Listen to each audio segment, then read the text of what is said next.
The scent of blood hit me before I even opened my eyes. My arm twisted at an unnatural angle, throbbed with white-hot agony. But that wasn't what made my wolf howl inside me. It was him, standing over me in a $10,000 suit, as blazing amber gold, looking like sin and salvation wrapped in fury. Chicago.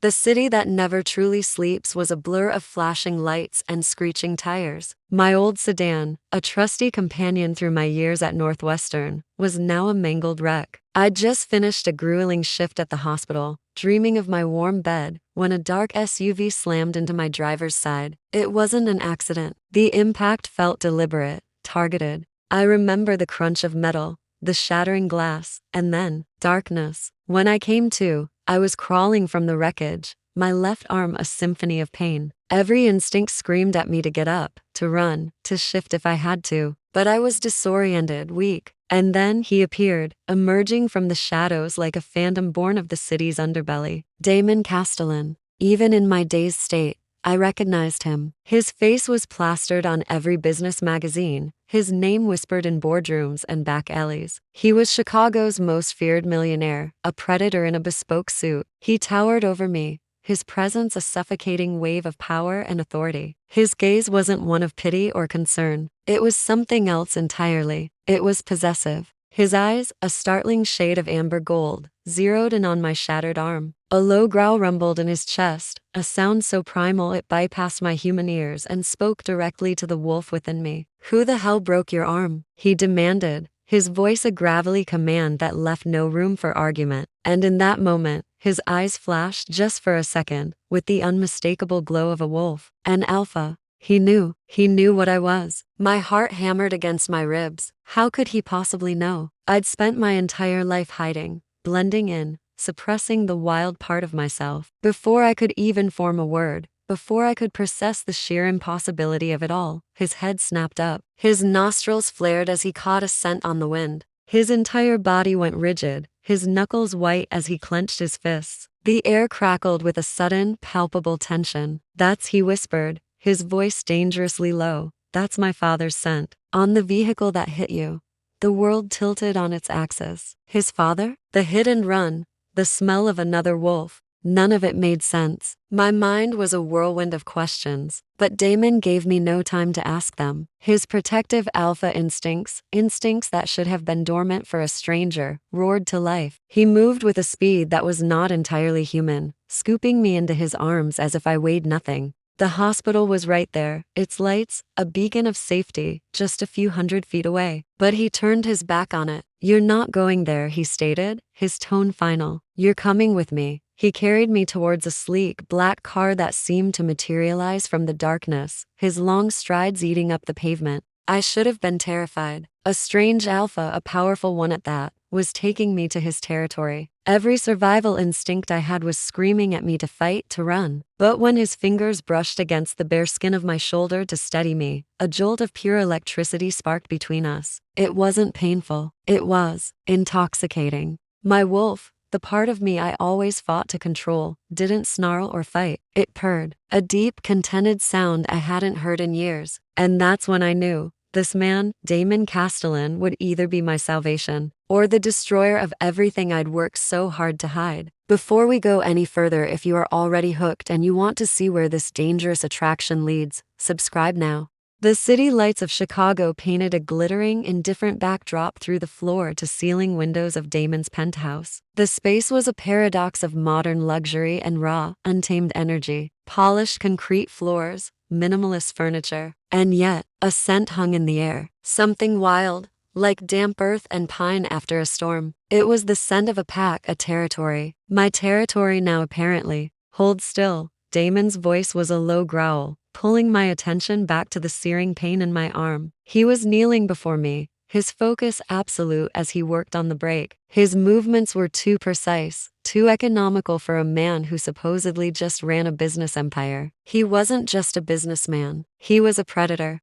My eyes drifted past his broad shoulders to the photos on a nearby console table. A group of men, all with the same dark hair and intense eyes as Damon. They shared a certain predatory grace, a coiled stillness that screamed danger. On the wall above them, a massive oil painting dominated the room, a pack of wolves running through a snow-dusted forest, their eyes glowing with an eerie intelligence. It felt less like art and more like a family portrait. "There," he said, his voice softer now. He began wrapping my arm with a practiced efficiency that sent a shiver down my spine. "It's set. It'll heal faster than a human's, but you need to be careful." He looked up, his gaze pinning me in place. "I know what you are, Zara." My breath hitched. How could he? "A white wolf," he continued, his voice dropping to a dangerous whisper that vibrated through me. "Your kind was supposed to be extinct, wiped out generations ago." His eyes, the color of molten gold, narrowed, which means someone wants you dead badly enough to fake an entire genocide just to find you.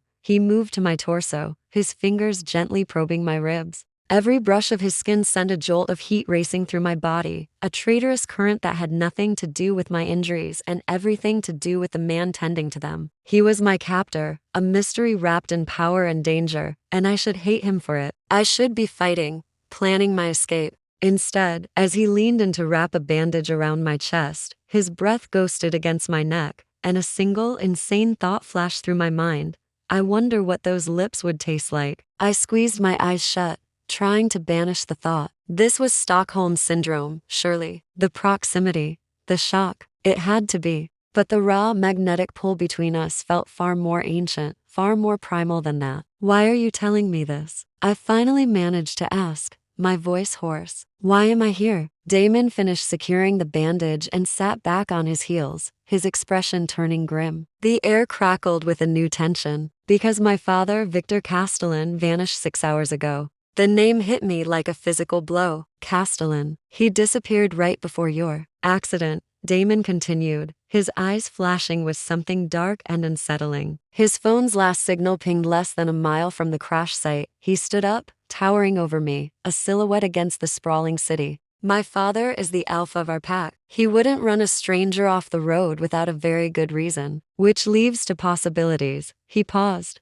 letting the weight of his words sink in. "Either you're in terrible danger, and he was trying to get to you, or you are the danger." My blood ran cold. The world tilted on its axis as a memory, sharp and terrifying, broke through the fog of my concussion. 3 days ago, the hospital, an elderly patient, a man brought in with a sudden, unexplainable organ failure. He'd grabbed my hand as I checked his vitals, his eyes wide with a desperate urgency. His last words, whispered on a dying breath, echoed in my mind. "Tell Castellan," he'd rasped, his gaze fixed on me, seeing something no one else ever had. "Tell him, the white wolf lives. The prophecy is real." I stared at Damon, the realization crashing down on me with the force of a tidal wave. That dying man knew what I was. He knew Damon's family name. And now Damon's father was missing. My car was a wreck at the bottom of a ravine. And I was a prisoner in the den of a man who didn't know if I was his packie's salvation or its doom. I wasn't just a doctor caught in the wrong place at the wrong time. I was a pawn in a game I never knew I was playing,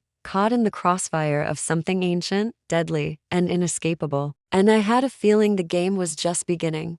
A rolling ladder stood in one corner, and a massive globe sat beside a worn leather armchair. It felt like stepping back in time, a sanctuary of knowledge hidden within the sleek, modern penthouse. Damon's presence filled the room, a low hum of power that both intimidated and soothed me. He walked over to a specific shelf, his fingers ghosting over the spines of the books with a familiarity that spoke of countless hours spent here. "My father, Victor, spent most of his life in this room," he said, his voice a low rumble. "He was obsessed with history, with lineage, with prophecies." He pulled out a heavy tome, its cover embossed with a silver wolf howling at a crescent moon. He placed it on a large wooden lectern in the center of the room, the pages whispering as he opened it to a marked section. The script was archaic, the ink faded, but the illustration was unmistakable: a brilliant white wolf standing on a cliff, a pack of gray and black wolves bowing before it. "This is the Castellan Pack prophecy." Damon's voice was grim. He began to read, his tone deep and resonant, making the ancient words feel alive, pulsing in the quiet room. "When the white wolf emerges from hiding, the alpha who bonds with her will either unite all packs under one banner, or watch his entire bloodline burn." My breath caught in my throat. "Unite all packs, or watch his bloodline burn." The weight of those words pressed down on me. I was the white wolf. This prophecy was about me. Damon looked up, his gaze intense. Victor believed in this with every fiber of his being. He wasn't just collecting stories. He was searching for a solution. Right now, 3 of the most powerful packs in North America are on the brink of war. The Chicago pack, the New York pack, and the Los Angeles pack. Their territories are bleeding into each other. Skirmishes are turning into full-blown battles. The violence is escalating every day. Victor thought. He thought finding the white wolf was the only way to force a peace. I moved closer, drawn by the gravity of his words and the pull I couldn't explain. The air between us crackled, charged with an energy that was more than just the tension of the situation. My shoulder brushed against his as I leaned in to look at the text. A jolt, like a static shock, shot through me. I saw him flinch, his jaw tightening. The mate bond. It was no longer a gentle hum but a vibrant, undeniable spark igniting between us. His hand found mine, his fingers wrapping around my own. The contact was electric, a current of warmth and strength flowing from him to me. It felt like coming home to a place I'd never been. His thumb stroked the back of my hand, a surprisingly gentle gesture from a man who seemed so hard. I don't believe in destiny, he growled, his voice thick with emotion, his silver eyes boring into mine. I don't believe our paths are written in some dusty old book, but I believe in this. His gaze dropped to our joined hands, then back to my lips. He leaned in, the world narrowing to the space between us. My heart hammered against my ribs. I wanted it. I wanted him to close the distance. But just as his lips were about to touch mine, he pulled back, a muscle twitching in his jaw. The raw conflict in his eyes was agonizing. Not yet, he whispered, his voice hoarse. Not until I know you're safe. The dam inside me broke. His vulnerability, his fierce need to protect me, shattered the walls I had spent 5 years building. The truth spilled out, a torrent of pain I had held back for so long. I haven't been safe for 5 years, I choked out, the words tasting like ash. I've been running ever since my pack was slaughtered. I watched them die, Damon. I watched my parents. I couldn't finish. The memory, sharp and brutal, tore through me. I looked back at the book on the lectern, at the intricate border drawn around the prophecy, and I froze. There, woven into the filigree, was a symbol, a jagged black circle, like a shattered obsidian moon. I'd seen it before, burned into the wooden gates of my home, tattooed on the arms of the wolves who killed my family. The obsidian circle, I whispered, my voice trembling as I pointed to the mark. The wolves who attacked my pack, they wore that symbol. They're a secret society,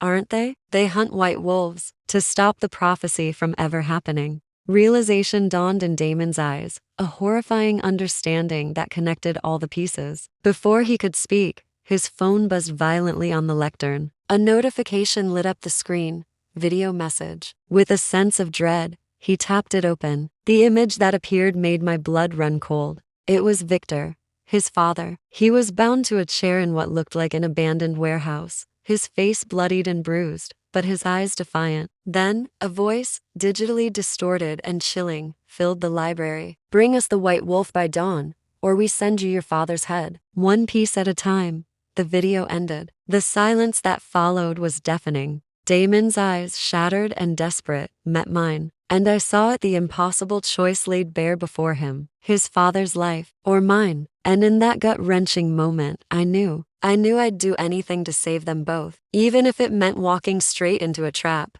He stood across from me, a wall of pure, unyielding alpha power. He wasn't just refusing to give me to the obsidian circle. He was drawing a line in the sand. We're not trading Zara. We're going to use her.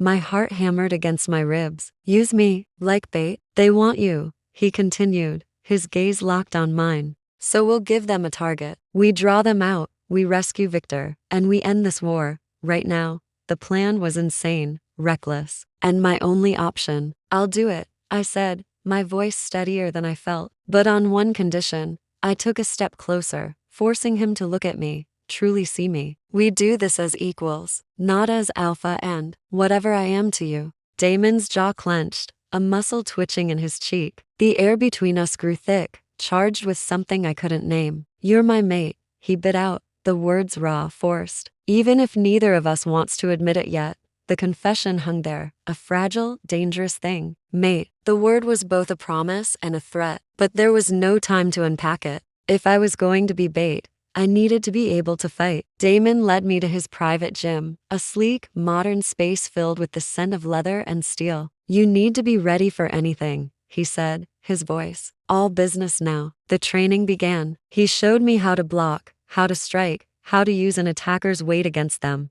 It was intense, brutal. He pushed me harder and harder, correcting my form, forcing me to be faster, stronger. The session blurred into a flurry of motion, a dance of controlled violence. Our bodies collided, sweat slick skin sliding against skin. My breath hitched as he spun me around, pressing me back against the cold wall. His body was a furnace against mine, his arm trapping me. You need to be stronger, he whispered, his breath a hot caress against my ear. A shiver traced its way down my spine, but it wasn't from fear. It was something else entirely, something wild. I refused to be the damsel. I hooked my leg around his, using the move he'd just taught me, and twisted. He grunted in surprise as his balance gave way, and I flipped him, sending us both tumbling to the mat. I landed on top, straddling his waist, my hands pinning his shoulders. His eyes, wide with shock, stared up into mine. The world narrowed to the space between us, the air crackling with an undeniable energy. We were both panting, our chests rising and falling in unison. The heat building between us had nothing to do with the workout. It was raw, primal attraction. I'm stronger than you think, I breathed out, the words a challenge. A slow, dangerous smile curved his lips. He made no move to push me off. Instead, his hands came up to cup my face, his thumbs stroking my jawline. If we survive this, Damon breathed, his voice a husky promise that vibrated through my entire body, I'm going to make you mine. Completely. Just as I leaned in, drawn by an invisible force, the gym door flew open. Alpha, Marcus, Damon's beta, rushed in, his face pale. The spell was broken. I scrambled off Damon, my cheeks burning. Marcus held up a tablet, his hand shaking slightly. We have intel. The Obsidian Circle. It's led by an alpha from New York, Silas Kane. Damon was on his feet in an instant, all business again. Kane believes white wolves are abominations, a stain on our bloodline. He's been hunting them for years. That explained why they wanted me so badly. But Marcus wasn't finished. There's more, he said, his eyes flicking nervously between Damon and me. It's about Victor. We pulled the security footage from the pack house perimeter. He tapped the screen and a grainy video played. It showed Victor, Damon's father, walking toward the edge of the woods. He wasn't taken. He wasn't ambushed. He was meeting someone, voluntarily. He shook hands with a figure shrouded in shadows before they both disappeared into the trees. Victor orchestrated his own kidnapping. The question echoed in the sudden, deafening silence of the room. Why? Was he trying to protect me by faking his capture and drawing attention away? Or was he delivering me to my enemies? My world tilted on its axis. The man who raised Damon, the former alpha who should have been our ally, might be the architect of this entire nightmare. I looked at Damon. His expression had gone from shock to something utterly terrifying. His face was a blank mask of stone, cold, dangerous. He spoke, and his voice was so quiet it was more chilling than any shout. If my father betrayed us, he said, his golden eyes burning with a deadly fire, I'll kill him myself. And in that moment,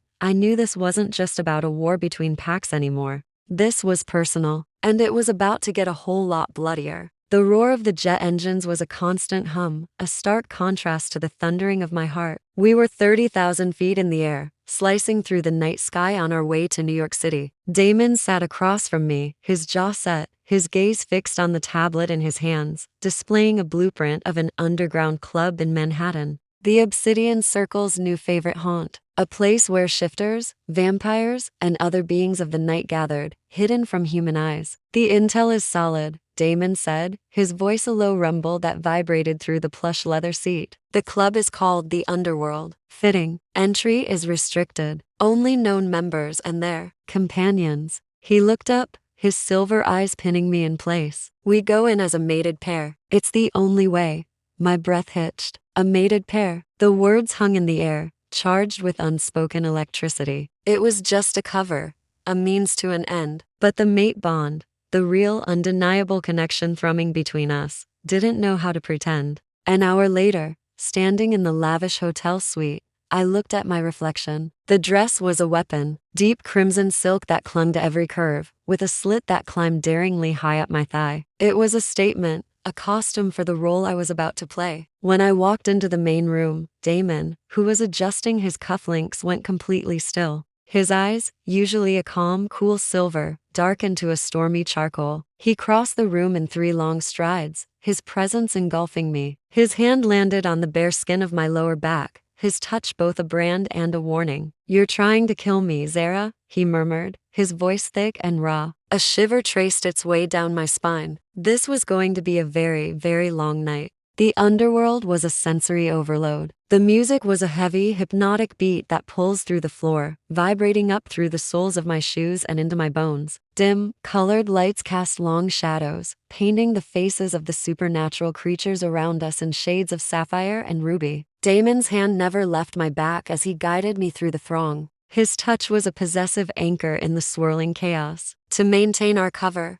we had to dance. Damon led me to the center of the floor, pulling me flush against his hard body. His hands settled on my waist, firm and possessive, while my arms instinctively wound around his neck. We moved as one, our bodies swaying in perfect sync with the rhythm. The heat from his body seeped through the thin silk of my dress, and the mate bond between us flared to life, a roaring inferno. I could feel the stares, the curious and envious glances from the creatures around us. "Everyone's watching us," I whispered, my voice barely audible over the music. Damon leaned in, his lips brushing against my ear. A low growl rumbled in his chest. "Let them," he bit out, his voice dangerously possessive. "Let them all see that you're mine." Before I could process his words, his lips moved to the sensitive skin of my neck. He kissed the spot just below my ear, a deliberate, claiming act. A sharp gasp escaped my lips. It was for the show, for the dozens of eyes on us, but the sensation was devastatingly real. It sent a jolt of pure, unadulterated fire straight to my core. My head was spinning, caught between the act and the reality. It was then, over Damon's shoulder, that I saw him. A silver-haired alpha wolf with cruel, calculating eyes and an aura of cold power. Silas Kane. He was exactly as Damon had described. My focus narrowed, the music and the crowd fading into a dull roar. Silas wasn't alone. He was meeting with someone, a man whose back was to me, but his scent, that familiar, chilling scent hit me like a physical blow. My blood ran cold. The man turned, and my world tilted on its axis. Victor Castellan, my supposed ally, the man who had been guiding me, helping me understand my new life. What was he doing here, meeting with the leader of the Obsidian Circle? I watched, frozen in place, as Victor slid a manila file across the table to Silas. For a split second, I saw the tab on the folder. My name was written on it. Just as the realization crashed over me, a massive shifter standing guard near Silas's table suddenly stiffened, his head snapping in our direction. His nostrils flared. "Alpha," he barked. "There's a rogue sent. Her." He pointed directly at me. Our cover was blown. Chaos erupted. In a blur of motion, Damon spun me behind him, his body a solid wall of protection. A snarl ripped from his throat as he partially shifted, claws elongated from his fingertips, fangs descended over his lips, and his eyes blazed with molten silver fury. The fight was brutal and fast. We battled our way through the club, Damon, a whirlwind of controlled violence, shielding me from every attack. We burst through the back exit and into the grimy New York alleyway, escaping by mere seconds. But as the heavy door slammed shut, I heard Silas Kane's voice shout from within, the words echoing in the night air. "The girl doesn't know what she is. Victor's been lying to everyone." My heart hammered against my ribs, the chilling words replaying in my mind. What did he mean? What was I? What didn't I know? What had Victor discovered about me that he would deliver it into the hands of our greatest enemy? And why, in that terrifying moment, did I suddenly feel like the prophecy wasn't about saving the Pax, but about something far more terrifying that was coiled, sleeping, inside of me? Thanks for watching. If you're hooked and need to know what happens next, make sure to hit that subscribe button and turn on notifications. You won't want to miss the next chapter.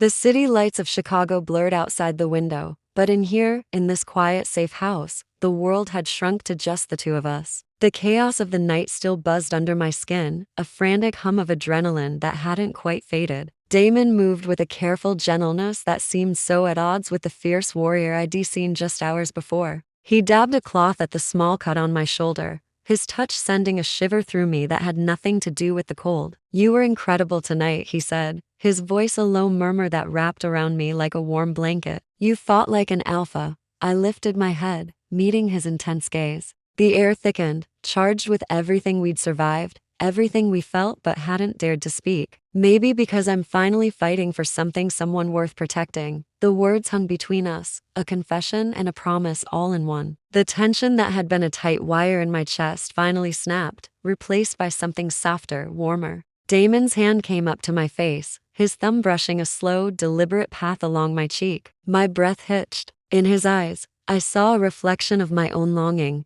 my own fear, my own hope. And then he leaned in. The kiss was everything. It was the frantic energy of the chase, the quiet relief of survival, and the deep, aching tenderness that had been growing between us since the moment we met. It was a silent conversation, a pouring out of all the emotions we'd kept locked away. It felt like coming home. The world outside faded to nothing as he held me, the cool moonlight spilling across the floor, tracing our shadows on the wall. Later, wrapped in a thick blanket on the couch, the silence was comfortable, intimate. His arm was a solid weight around me, a comforting anchor in the storm of my life. He traced soft, meaningless patterns on my arm, the simple touch grounding me. "I can feel it," I whispered into the quiet, my voice barely audible. "The bond, it's real."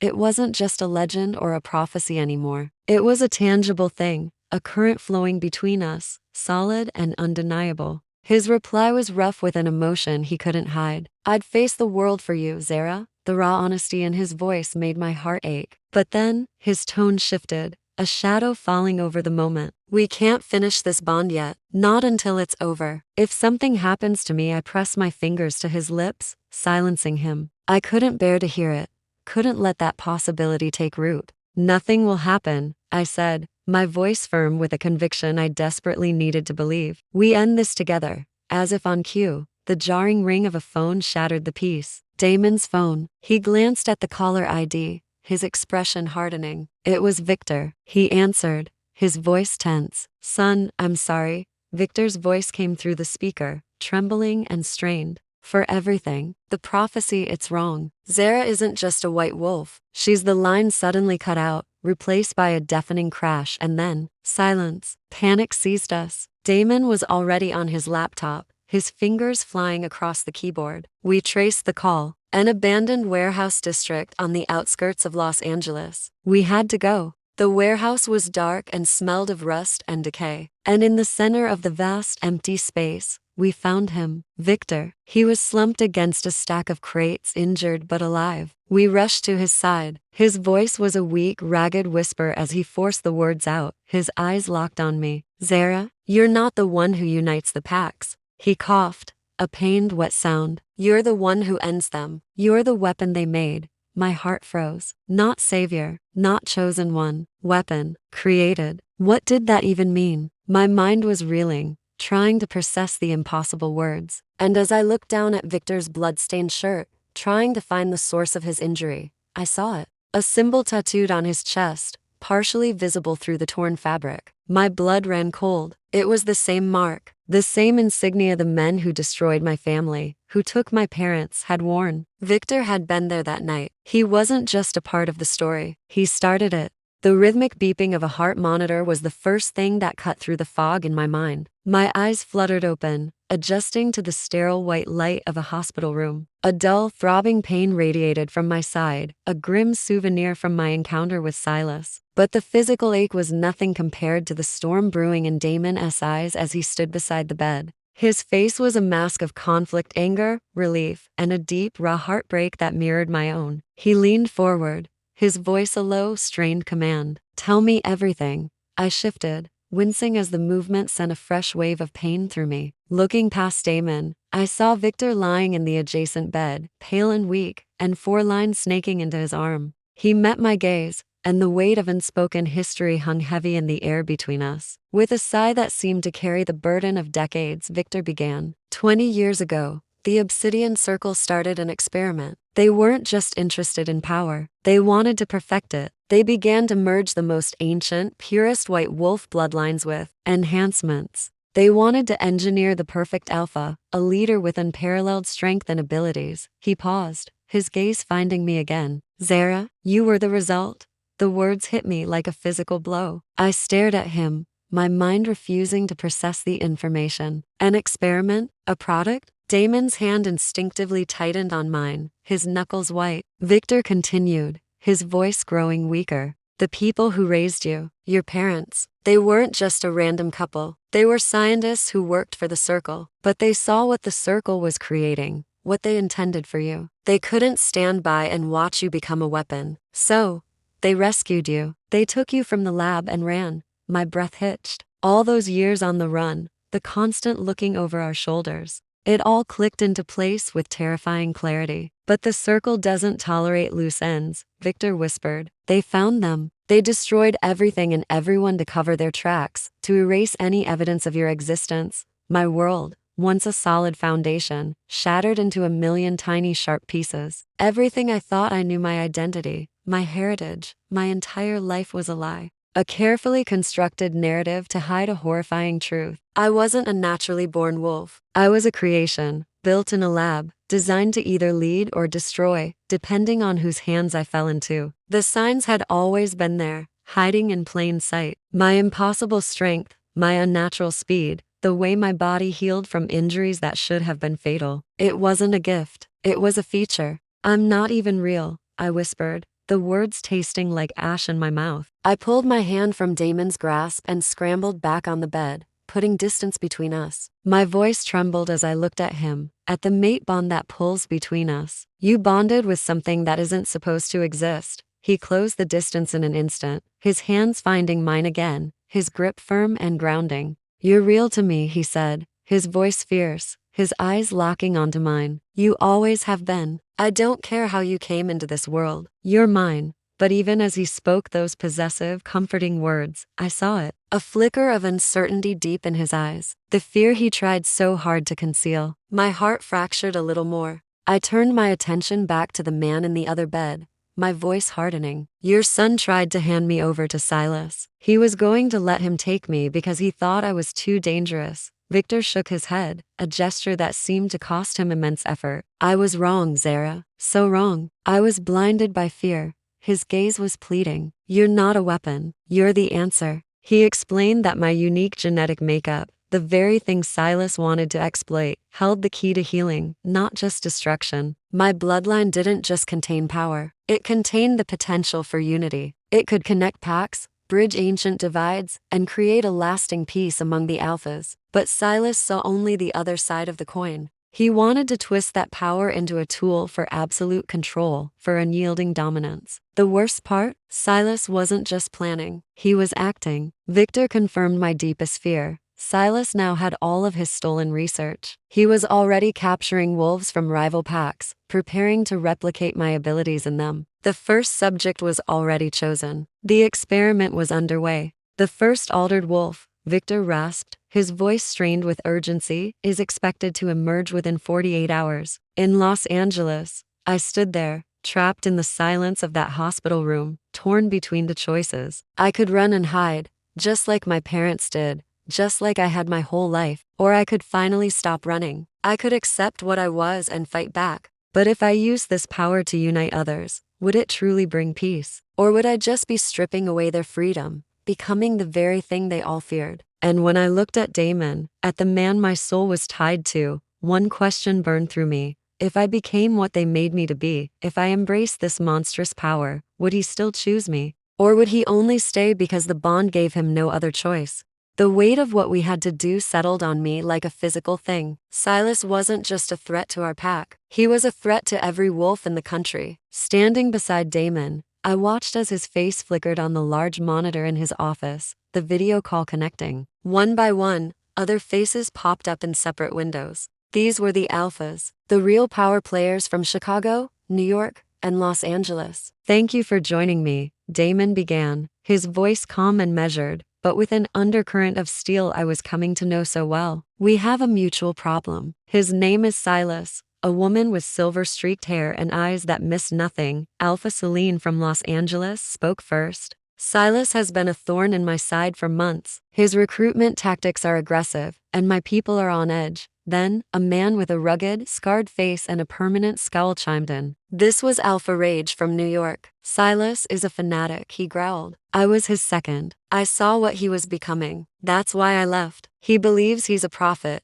destined to evolve us. He's a monster. Damon nodded, letting them voice their frustrations before he laid out our hand. We have an advantage. We know his methods, thanks to Victor's inside knowledge. And we have Zara. He glanced at me, a silent signal. I stepped into the frame, feeling the scrutiny of 3 of the most powerful alphas in the nation. Zara has a unique ability, Damon explained, one that can counter Silas's own influence. The plan was audacious. It was a fragile alliance built on a shared enemy, but as Damon detailed the strategy, I saw their skepticism slowly turn into calculated consideration. The enemy of my enemy, as they say. Before the final agreement was struck, Damon called for a short break. The screen went dark, and the tense silence in the room was deafening. He turned to me, his expression softening as he led me away from the others, into a quiet adjoining room. The moonlight streamed through the window, painting silver stripes across the floor. He didn't speak, just looked at me, and I felt the need to voice the fear that had been coiling in my gut. I need to know, I said, my voice barely a whisper. If I ever had to use my ability on you, if it took away your choice, would you hate me for it? The thought was poison. The idea of turning this strange gift against the one person who made me feel safe. Damon didn't hesitate. He took my hand, his touch sending a familiar warmth through me, and placed it flat against his chest. I could feel the steady, strong beat of his heart beneath my palm. The bond between us was never forced. Zara, he said, his gaze locking with mine. You just made me brave enough to admit it. Tears pricked my eyes, but I blinked them back. He leaned in, and his lips met mine in a brief, heartfelt kiss. It wasn't about passion. It was a promise, a seal on our bond, on our shared purpose. In that moment, we weren't just an alpha and a girl with a strange power. We were partners. We were a team. When we returned, the deal was sealed. The plan was set. I would be the bait, the distraction. My job was to confront Silas directly, to use my influence to break his hold over his followers. While I had him occupied, the allied packs, led by Damon, Celine, and Rage, would storm his Los Angeles lab. Their mission, rescue the captured wolves and incinerate every last trace of his twisted research. It was a high-stakes gamble, but it was our only shot. As we finalized the last details, Marcus, Damon's most trusted beta and a man I'd considered a friend, cleared his throat. There's something you're not considering, he said, his voice strained. Damon turned. What is it, Marcus? Marcus's eyes darted to me, then back to Damon. A chilling realization dawned on me a second before he spoke the words. Silas isn't the enemy, he declared, his voice gaining a fanatical edge. His experiments, they're the future of our kind. Evolution is survival. Betrayal, sharp and cold, shot through the room. Before anyone could react,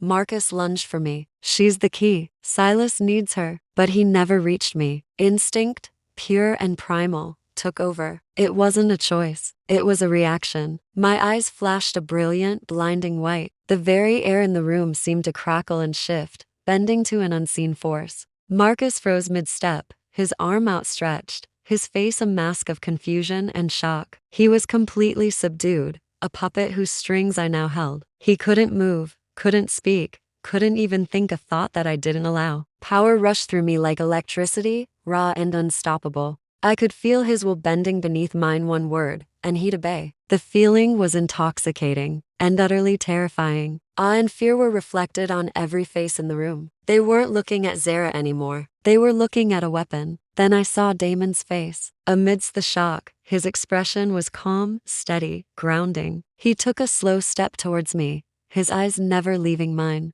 Don't let it own you, he said quietly, his voice cutting through the ringing in my ears. You're more than what they made you. His words were meant to be an anchor, a lifeline. But as I stood there, holding his best friend's will in the palm of my hand, a terrifying thought echoed in the sudden silence of my mind. For the first time, I wasn't sure he was right.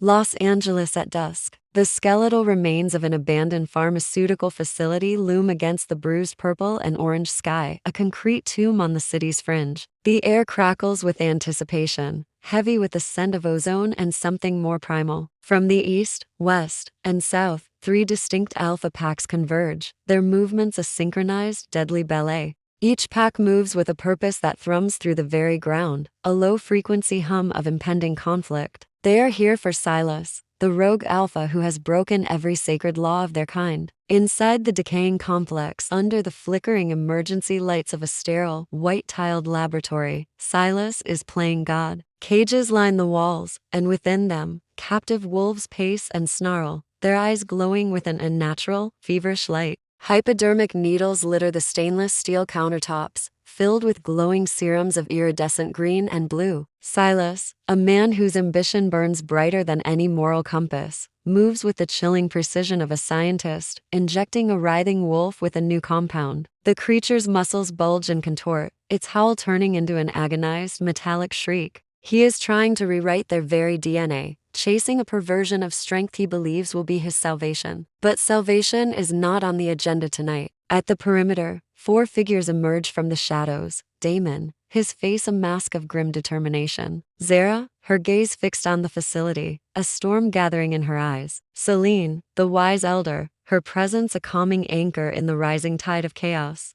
And Rage, a mountain of muscle and fury, his knuckles white as he grips a heavy wrench. They are the unlikely leaders of this desperate rescue mission, united against the madness unfolding within. Without a word, they give the signal. The assault begins. The front gates are breached, and the allied packs pour into the compound like a flood. They are met instantly by Silas's loyalist wolves, enhanced by his twisted science. The defenders are terrifyingly fast, their movements blurring into streaks of fur and fang. They are stronger too, tossing their opponents aside with a natural force. But their power is a poisoned chalice. Their bodies are unstable, glitching and spasming mid-fight, their minds fractured by the genetic tampering. It's a maelstrom of claws and teeth, a brutal symphony of snarls and howls echoing through the concrete labyrinth. The rescuers fight with courage and desperation, a grim dance against overwhelming odds. Celine directs the packs with strategic commands, her voice cutting through the din, while Rage becomes a whirlwind of righteous fury, clearing a path through the enhanced monstrosities. Amid this brutal chaos, Zara and Damon break from the main skirmish, their goal singular, the central lab.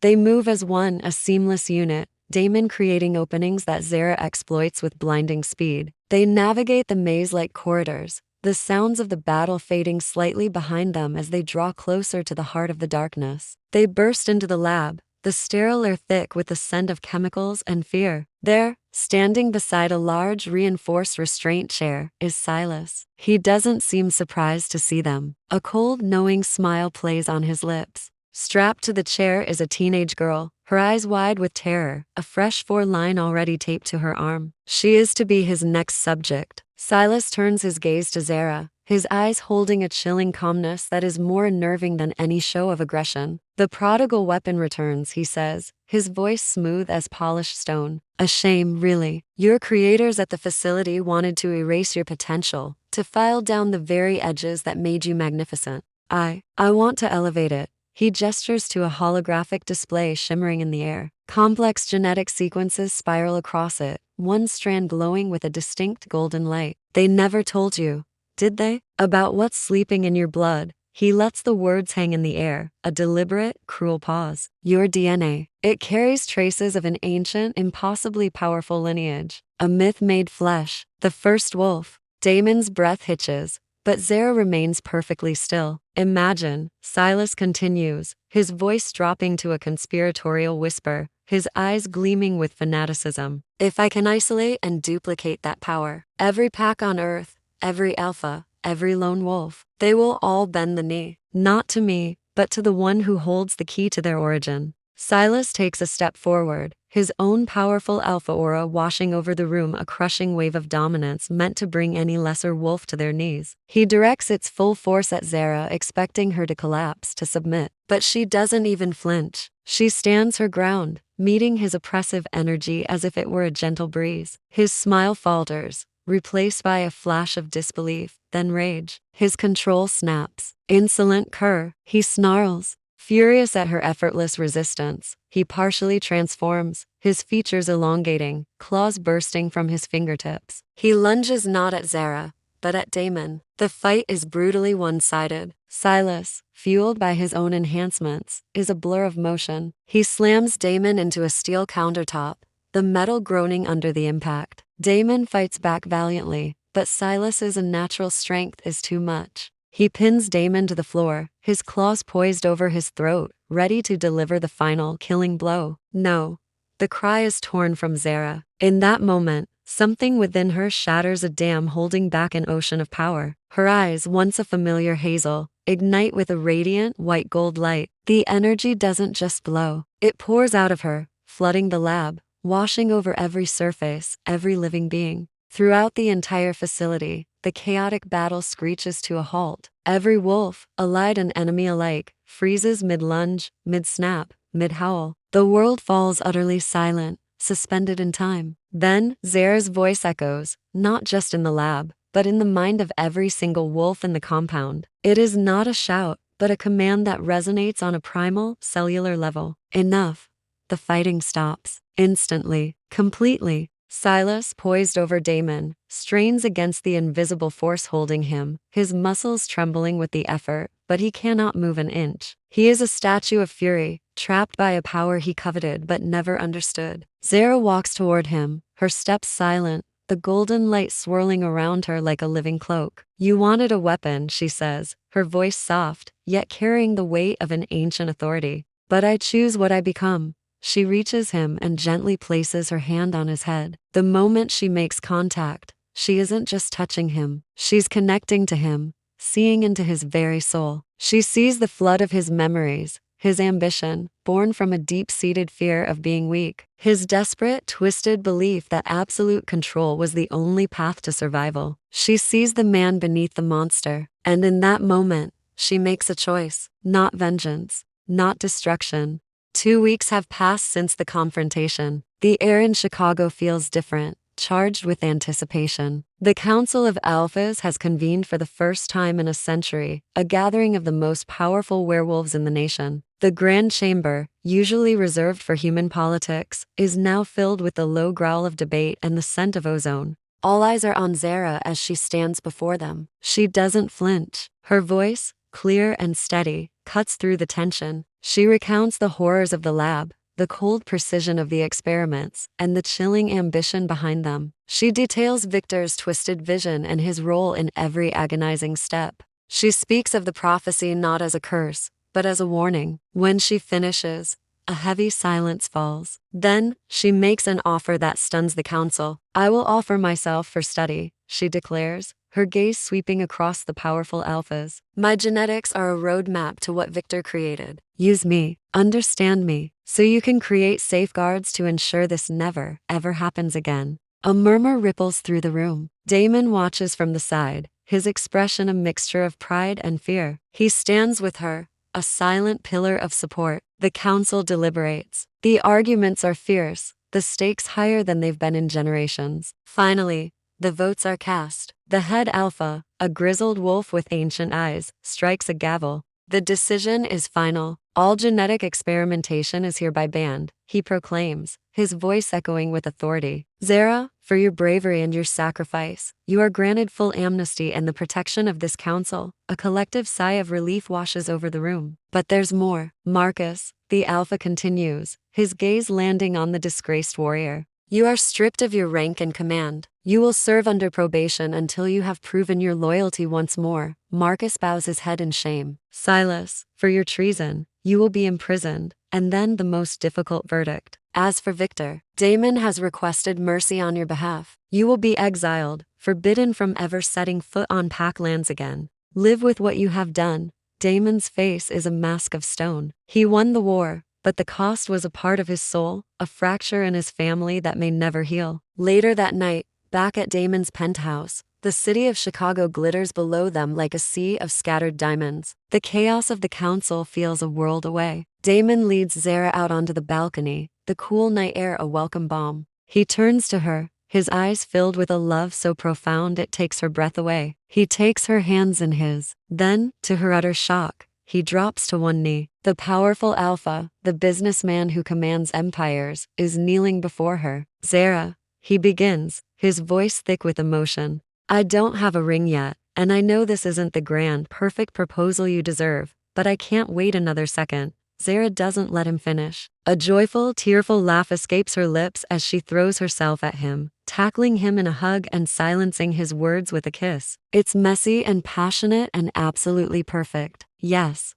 she whispers against his lips. 1,000 times yes. In that moment, under the watchful eyes of the city, they seal their bond, not with a ceremony or with words, but with a connection of souls that transcends everything. As they embrace, the world fades away, leaving only the two of them and the endless, glittering skyline. 6 months later, life has found a new, beautiful rhythm. Zara has channeled her unique abilities into a force for good. She works at a special medical clinic for supernaturals, using her empathic powers to heal the deep, invisible wounds of trauma in wolves who have suffered abuse. She gives them back their peace. Damon, meanwhile, is not just running his business empire. He's reshaping the very foundations of pack law, pushing for reforms that emphasize compassion and justice over brute strength. They are a team, healing their world one day at a time. They stand in their sunlit apartment, looking out at the city that is now their home. Zara takes Damon's hand and gently places it on her belly,